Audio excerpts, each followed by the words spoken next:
The Cavendon Luck by Barbara Taylor Bradford. Read by Anna Bentinck. Part 1. The Inghams and the Swanns, 1938. Predictions.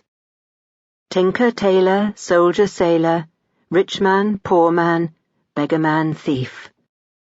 Old English nursery rhyme. Chapter 1. Cecily Swan Ingham stood on the outside steps of the office annex at Cavendon Hall, glancing around. What a change in the weather, she thought. From a gloomy, overcast morning, it had become a radiant afternoon. Blue sky, no clouds, brilliant sunlight filtering through the leafy trees. A perfect day in late July. A smile of pleasure touched her face fleetingly. Walking down the steps and crossing the stable yard, she headed for the dirt path through Cavendon Park, which led to Little Skell village. Cecily thought suddenly of her son's birthday earlier in the month, as she strode ahead. It had poured with rain that day, and spoiled their plans for the garden party. The celebration was held indoors in the end. She couldn't help wishing it had been a glorious day like this. On the other hand, David hadn't minded about the weather. It was his 9th birthday, and he had enjoyed every moment, as had his brother, 7-year-old Walter, and their sister Venetia, who was 5. It had been a happy time for the family, and that was what counted most. Their enjoyment derived from the festivities, and what Miles always called the gathering of the clan.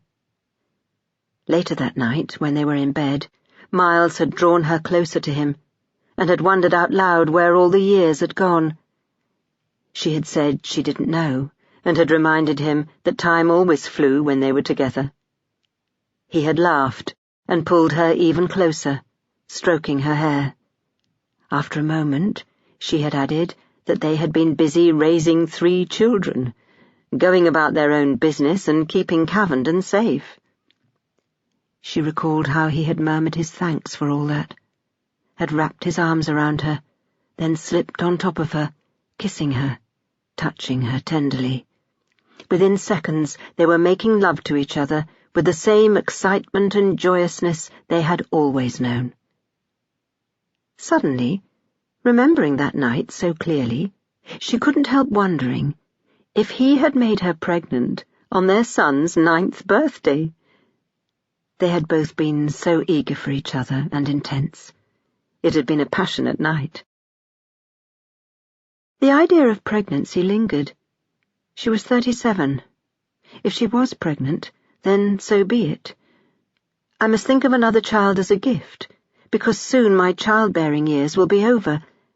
But having a child with war coming... This thought troubled her. She pushed it away and hurried on towards the village. And her mind turned to the huge amount of work she and Miles had done to make Cavendon Hall and the family safe. Her brother Harry had plunged in too, as well as her 4 sisters-in-law. They had been hard years, in so many ways. Each of them had made all sorts of sacrifices, and had frequently used their own money to keep everything afloat. But they had done it. The Inghams and the Swanns pulling together had accomplished miracles. Cavendon was now set on the right course, and it was safe. Yet even now, today, there was that awful little knot in her stomach. Earlier, Cecily had put this down to her worry about Harry, plus her concern for Greta, her personal assistant. But she knew instinctively that neither was the real reason for her anxiety. It was something entirely different, and it troubled her constantly, nagged at her, gave her sleepless nights. Germany's menacing Third Reich was casting a giant shadow across Britain, as it had done for the longest time over Central Europe, and that was causing her tension. The Reich was sinister and dangerous, and the threat of war hovered. Cavendon would be at risk if there was an invasion. The whole country would be at risk, and Europe too, the whole world, actually. She understood that only too well. When Cecily came to the walled rose garden, she paused, then pushed